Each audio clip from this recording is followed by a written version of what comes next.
there, this is Sarah Tenhava for GRE Proteomics Support, here again to teach you guys how to use Andromeda config. The Andromeda configuration program is this guy here, and it allows you to add new modifications, proteases that you might be using to chop up your proteins, or how to pass sequences for protein databases that you want to use for your protein searches. First off, I will take you through modifications. As I have mentioned in previous videos, there are numerous modifications and proteases that MaxQuant actually comes with, and for most of you, these will cover everything you need to do. But the really neat thing is that you can make your own new ones anytime you see fit. So I'll show you how to do that. If we click on the big green plus button, we get an unknown modification, and you can name it anything you like. So I'm going to call this new modification. In the full name, you can specify more information about that modification if you like. So we're going to call it a really good modification.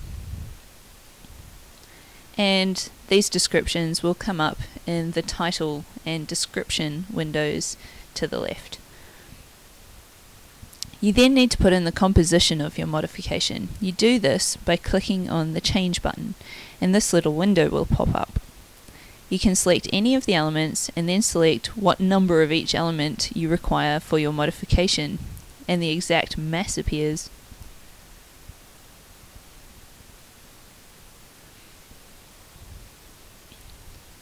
And you click OK, and that information is now there.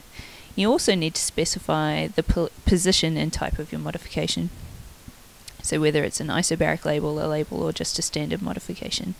You then need to specify which amino acid it affects. So you click the green plus button and use the drop down list to select an amino acid your modification might occur on.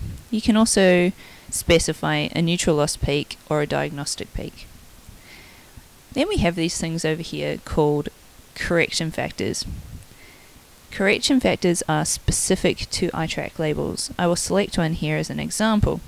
You are given an error for your iTrack indicator peak in your product datasheet, and you can enter those errors here, and MaxQuant will calculate in these errors into the quantification for you. Right, onto proteases. Again, there are a bunch of proteases here, and if you use a combination of proteases in MaxQuant itself, you can specify it searches with two different enzymes. So most combinations you should have here already, and shouldn't have to put in any new ones, but if you want to, you can click on the big green plus button, and again you get a completely blank enzyme entry form that you can make your new enzyme in. You'll need to specify which side of the amino acid it cleaves on, so N or C terminus, and also which amino acid it cleaves, and whether or not being preceded or followed by a particular amino acid makes a difference to that cleavage or not. If we look at one that's already here, for example lyse C, we can then go and test our enzyme rule works properly. Click on the Test Enzyme tab, and we have a protein sequence here.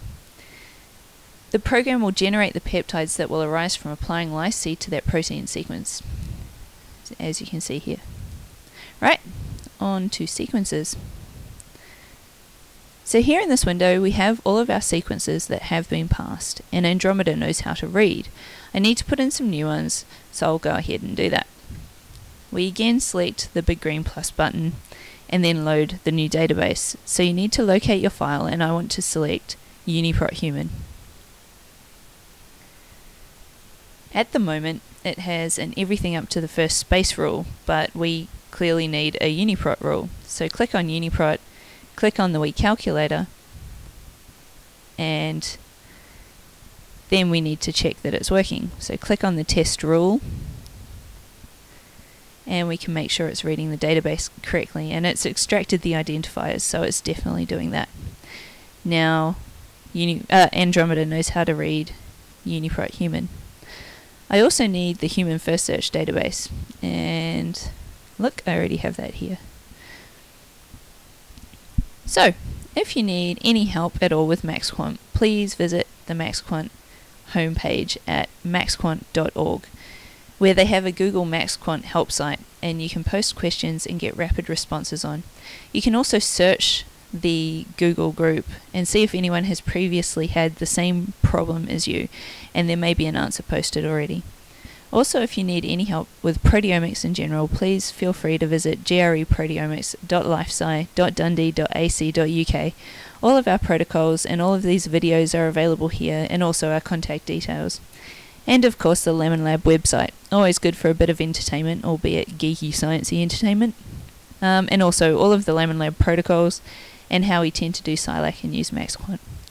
Until next time, goodbye.